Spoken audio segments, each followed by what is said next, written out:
Right now, in South Korea, a Japanese woman on the social media platform X expressed sympathy for the men who are forced into the military. She pointed out the obvious fact that these men are guarding a border against a nuclear-armed dictator.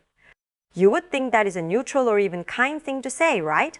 Well, in the current social climate of Seoul, it was like throwing a match into a gas tank.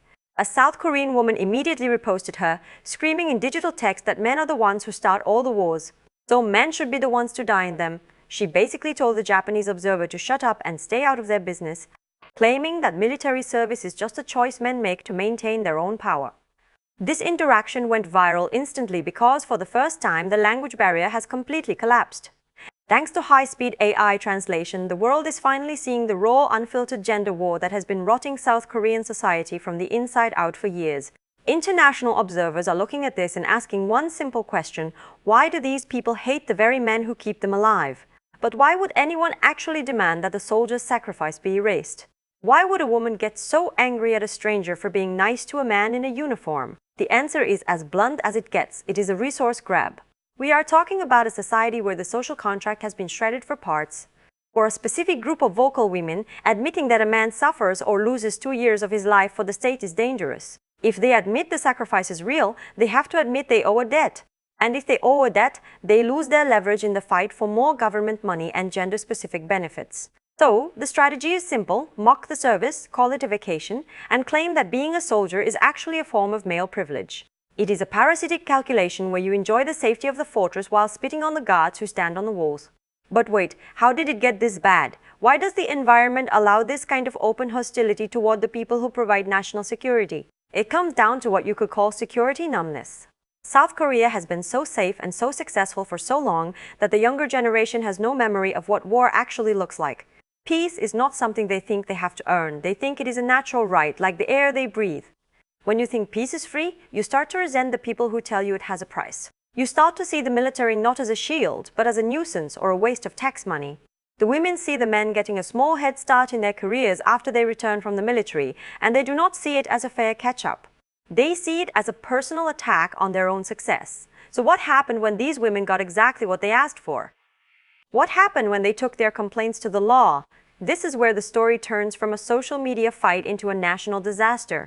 The South Korean court recently handed down a ruling that changed everything. For decades, there was a system called the pay step or hobong.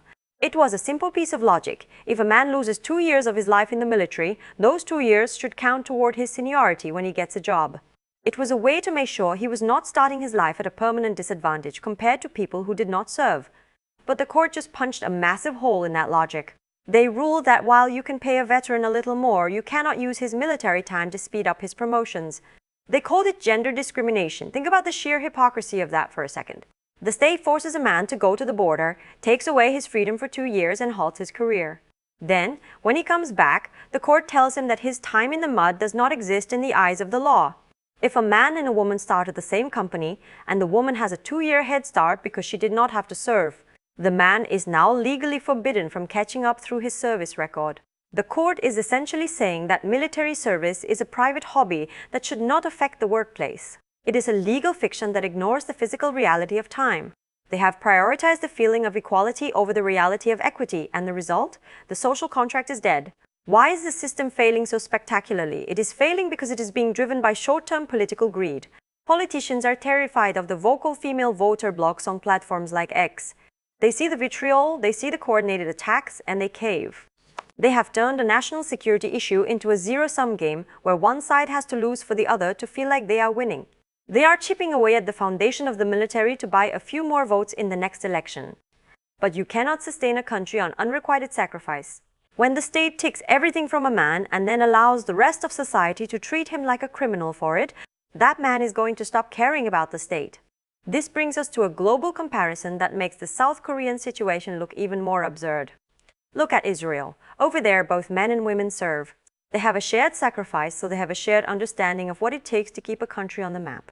In South Korea, it is a one-sided extraction of labor. Imagine a lifeboat in the middle of a storm. The law says the men have to row while the women sit in the back.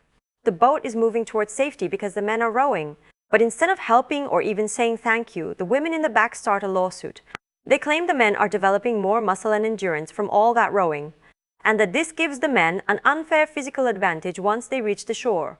So, they demand the men be given lead weights to carry while they row, just to level the playing field. That is exactly what is happening in Seoul right now. The passengers are suing the rowers for the crime of being necessary. The fallout of this is a total collapse of social cohesion. We are seeing a tug-of-war where the rope is about to snap. Men in their 20s and 30s are looking at their own country and feeling like disposable batteries. They are used for 2 years, then discarded, and then punished for ever having been used in the first place.